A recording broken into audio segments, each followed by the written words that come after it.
श्री स्वामी समर्थ. नमस्कार, मी शर्मिला. माझ्या यूट्यूब चॅनेलमध्ये माझ्या सगळ्या गोड यूट्यूब फॅमिलीचं अगदी मनापासून स्वागत करते. आजचा दिवस तुम्हाला खूप छान जावो, तसेच स्वामी महाराज तुमच्या मनातील सगळ्या इच्छा पूर्ण करो हीच महाराजांच्या चरणी प्रार्थना करते आणि आपल्या नवीन व्हिडिओला सुरुवात करते. 14 जानेवारी वार बुधवार आणि या दिवशी आलेली आहे मकर संक्रांत. तर तुम्हा सर्वांना मकर संक्रांतीच्या खूप साऱ्या शुभेच्छा. तिळगुळ घ्या आणि गोड गोड बोला. तर पहा, यंदा मकर संक्रांतीला अतिशय दुर्मिळ योगायोग जो आहे तो निर्माण झालेला आहे. म्हणजे यंदा मकर संक्रांतीला षटतिला एकादशीसुद्धा आलेली आहे आणि म्हणूनच यावर्षी मकर संक्रांतीला अधिकच धार्मिक महत्त्व प्राप्त झालेलं आहे. ज्योतिषशास्त्रानुसार जेव्हा सूर्य मकर राशीमध्ये प्रवेश करतो तेव्हा त्याला संक्रांत असे म्हटले जाते. या मकर संक्रांतीपासून चांगल्या दिवसाची सुरुवात होते, कारण सूर्य हा स्वतःभोवती गोलाकार फिरत असतो आणि त्यामुळे देवतांचे दिवस सुरू होतात, वाईट गोष्टी या नष्ट होतात आणि म्हणूनच संक्रांतीपासून चांगल्या दिवसाला सुरुवात होते असं म्हटलं जातं. मकर संक्रांतीचा दिवस हा अतिशय महत्त्वाचा आणि फलदायी असल्यामुळे या दिवशी दान, स्नान आणि उपाय यांना खूप जास्त महत्त्व दिलं जातं. या दिवशी लक्ष्मीची कृपा आपल्यावरती व्हावी, सूर्यनारायणाचा आशीर्वाद आपल्याला प्राप्त व्हावा, त्यांच्या कृपेने आपल्या घरामध्ये अखंड लक्ष्मी वास करावी, पैसा, शांती, समाधान घरामध्ये नांदावे म्हणून या संक्रांतीच्या दिवशी घरामध्ये खण पूजले जातात. त्याला अनेक ठिकाणी सुगड म्हणतात, संक्रांत म्हणतात. तर या दिवशी सुगड पूजन, हळदी कुंकू केलं जातं. त्यामुळे या दिवशी अष्टलक्ष्मीचा आशीर्वाद प्राप्त होतो. आता बघा, उद्या मकर संक्रांतीला आपल्या घरामध्ये सुगड पूजन होणार आहे, हळदी कुंकू करणार आहे. त्याचबरोबर या दिवशी आपण यथाशक्ती दानसुद्धा करतो, कोणी वौसे घेतात. तर बघा, काही ठराविक उपाय आणि सेवासुद्धा आपण संक्रांतीच्या दिवशी करणार आहोत. परंतु प्रत्येक दिवशी असा ठराविक काळ असतो, ठराविक वेळ असते, ही राहू काळाची मानली जाते आणि उद्या संक्रांतीच्या दिवशी राहू काळ जो आहे तो असणार आहे. म्हणून आपल्याला या 2 तासाच्या राहू काळामध्ये चुकूनही संक्रांतीची पूजा किंवा हळदी कुंकू हे करायचं नाही. तसेच बघा, या दिवशी पूजेसाठी कोणता शुभमुहूर्त असणार आहे, कोणत्या वेळेत पूजा करावी, हळदी कुंकू कोणत्या वेळेमध्ये करावं, दान कोणत्या वेळेत करावं, अशी संपूर्ण माहिती आज या व्हिडिओमध्ये मी तुमच्यासोबत शेअर करणार आहे. त्यामुळे हा व्हिडिओ स्किप न करता शेवटपर्यंत नक्की पहा. चॅनेलवरती नवीन असाल तर सबस्क्राईब करा आणि असेच माहितीपूर्ण नवीन व्हिडिओ पाहण्यासाठी बेल आयकॉनला प्रेस करा. म्हणजे जेव्हा पण मी माझ्या चॅनलला नवीन व्हिडिओ अपलोड करेल त्याचे नोटिफिकेशन सर्वात आधी तुम्हाला मिळेल आणि तुम्ही एक पण व्हिडिओ मिस करणार नाही. तसेच बघा, या मकर संक्रांतीला अतिशय महत्त्व आहे आणि हिंदू धर्मात तो पवित्र आणि शोभा मानला जातो. तो सूर्यदेव यांना समर्पित आहे. बघा, यंदा विष्णू नारायण यांची देखील पूजा करायची आहे, कारण या दिवशी एकादशी आहे. या मकर संक्रांतीच्या दिवशी आपण सुगड पूजा करतो, समृद्धी आणि चांगल्या आरोग्यासाठी प्रार्थना करतो. मातीचे सुगड हे पंचतत्वापासून बनवले जातात आणि म्हणूनच संक्रांतीचा सण हा सुगड पूजा करून साजरा केला जातो. आता यंदा मकर संक्रांत जी आहे ती पिवळ्या रंगावर आलेली आहे, म्हणून आपल्याला यंदा पिवळा रंग हा चुकूनही संक्रांतीला घालायचा नाही. हा रंग पूर्णपणे वर्ज्य करायचा आणि हा नियम फक्त महिलांसाठी नसून घरातील लहान मुलांपासून ते मोठ्यांपर्यंत सर्वांसाठी असणार आहे. सर्वांनी हा नियम उद्या मकर संक्रांतीला आवर्जून पाळायचा आहे. आता बघा, उद्या सुगड पूजनासाठी 5 मातीचे सुगड किंवा खण घ्यायचे.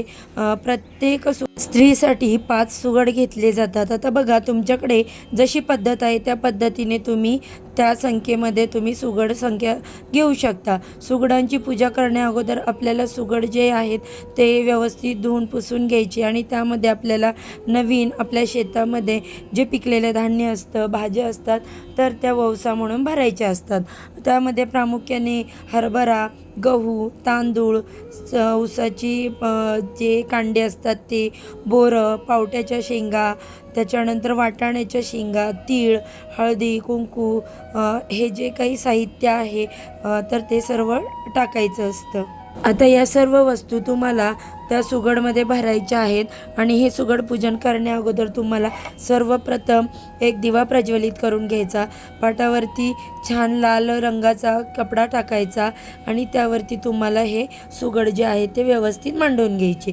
आता हे सुगड पूजन करण्या अगोदर तुम्हाला खूप महत्त्वाची 2 कामं करायची. ती म्हणजे तुम्हाला या दिवशी ब्रह्ममुहूर्तावरती उठून स्नान करायचं. बघा, असं म्हणतात मकर संक्रांतीला स्नान करत नाही तो वर्षभर आजारी आणि दरिद्री राहतो. त्यामुळे लवकर स्नान केल्याने त्याला अधिक पटीने आरोग्य प्राप्त होतं आणि त्याच्यासाठीच उद्या लवकर स्नान करायचं आहे. अंघोळीच्या पाण्यामध्ये तीळ टाकून स्नान करायचं. सर्वप्रथम तुम्हाला सूर्यदेवाला अर्घ्य अर्पण करायचं. घरातल्या एका व्यक्तीने सूर्यदेवाला जल अर्पण केले तर त्याचे संपूर्ण फळ हे कुटुंबाला मिळत असतं.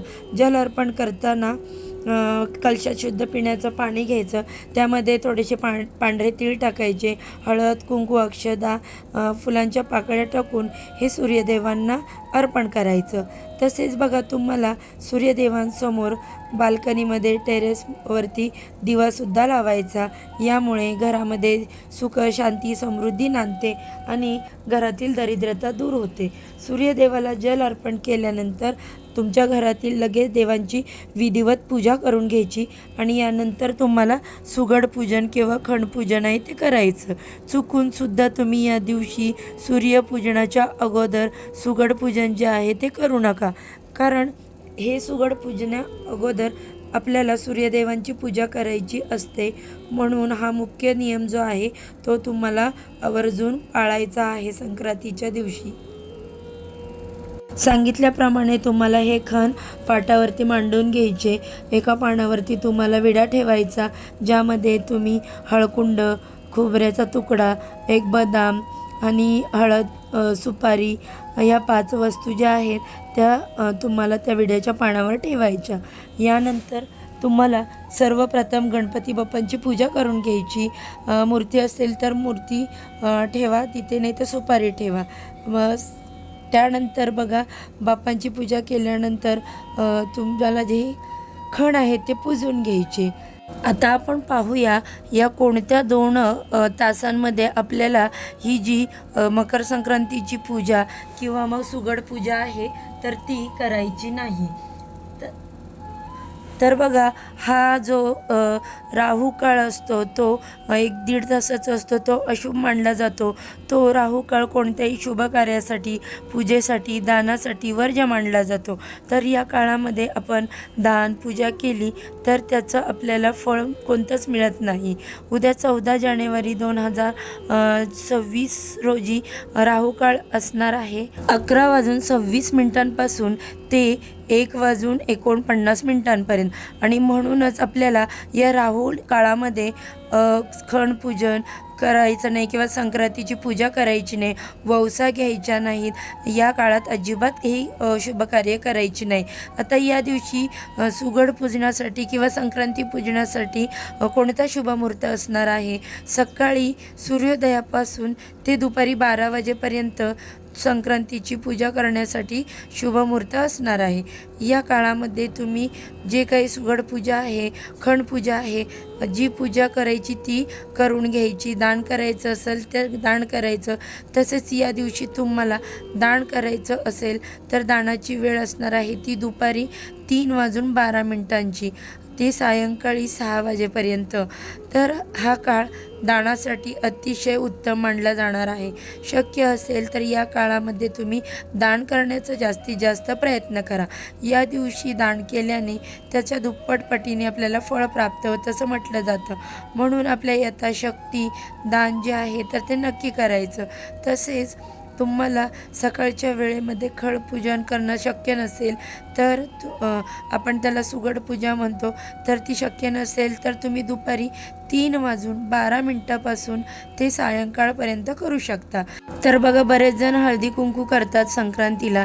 तर हा संक्रांतीला हळदी कुंकू करण्याचा शुभमुहूर्त असणार आहे दुपारी 3:12 ते संध्याकाळी 6:30 वाजेपर्यंत तुम्ही करू शकता. त्याचबरोबर यंदा मकर संक्रांतीला षटतिला एकादशी आहे आणि त्यामुळे आपल्याला या दिवशी घरामध्ये चुकूनही भात जो आहे तर तो करायचा नाही. भाताचा नैवेद्य हा दैवाला दाखवायचा नाही आणि स्वतः देखील ग्रहण करायचा नाही, कारण एकादशी तिथीला भात हा पूर्णपणे वर्ज्य केला जातो. म्हणून भात तुम्हाला या दिवशी अजिबात बनवायचा नाही. तरी अत्यंत महत्त्वपूर्ण माहिती मला तुमच्यापर्यंत पोहोचवायची होती. व्हिडिओ जर तुम्हाला आवडला असेल तर व्हिडिओला लाईक करा, चॅनेलला सबस्क्राईब करा.